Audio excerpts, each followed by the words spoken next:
criminals harbor, kidnap, buy, coerce adults and children into illegal activities such as commercial sex, slavery, or forced labor. And it happens everywhere. It can happen in any community, any state, man, woman, girl, boy, any country.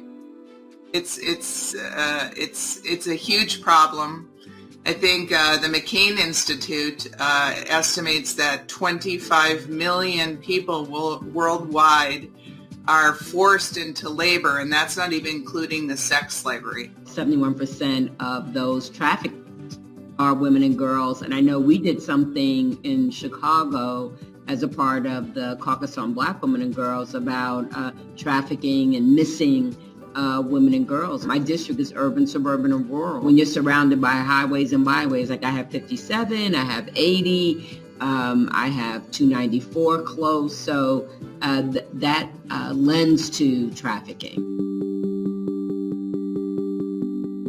It's vulnerable people, whether that is illegal immigrants crossing the border that have to pay off their fees to the cartels or be under the threat of having their families killed, whether it's runaway teens that don't have a good support system, whether it's people that have been abused themselves and are just kind of vulnerable, they don't have a good support system, people hooked on drugs that need the money, don't know where to live. They prey on vulnerable people, and now the internet, of course, especially with the pandemic, more and more people are on the internet, and so criminals use that to lure people into and promise them things that turn out not to be true. Beside women as a gender, definitely Black women and Black girls. And I think it's the same, the social determinants of health, the social determinants of life, really the reason that we're lower or more vulnerable on a lot of different things. I think those same things apply when it comes to trafficking. The government plays a role in, I'd say, several ways. One, of course, is legislation. The first legislation that actually addressed this was 22 years ago in the year 2000. There's the law enforcement. Government does law enforcement, so we have a bunch of agencies involved in that. The Secretary of State's office heads up the trafficking TIP, and that goes after both domestic and international trafficking. And of course, the law enforcement in our communities, they have to be trained on this. And then it goes to the prosecutors.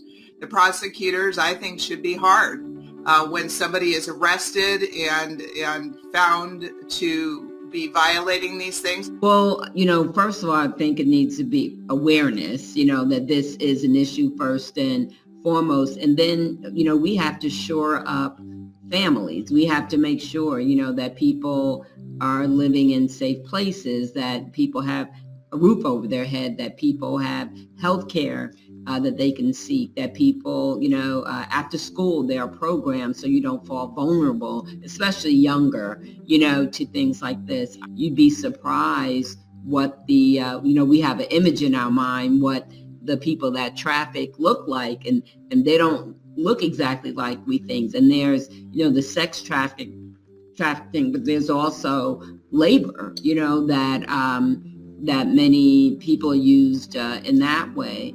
I also think there's a misconception as far as, when humans are trafficked, that it's, for another country. People don't realize how much it happens, right here in the United States. More can be done because, it does happen, and it happens all over the world. So I believe through the UN that there are programs, that we work with. The Department of Defense has a training program for this.